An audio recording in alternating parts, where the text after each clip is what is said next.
Так вот мы это с равнялки снимаем клинок. Сейчас.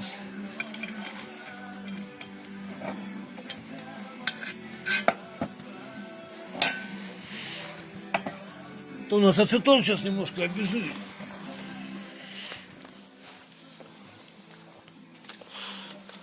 Растворитель любой пойдет.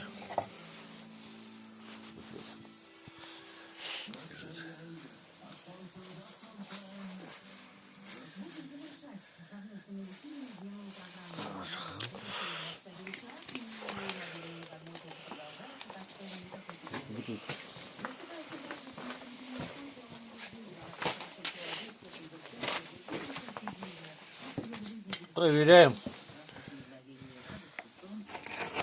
О, стекло царапает, видно.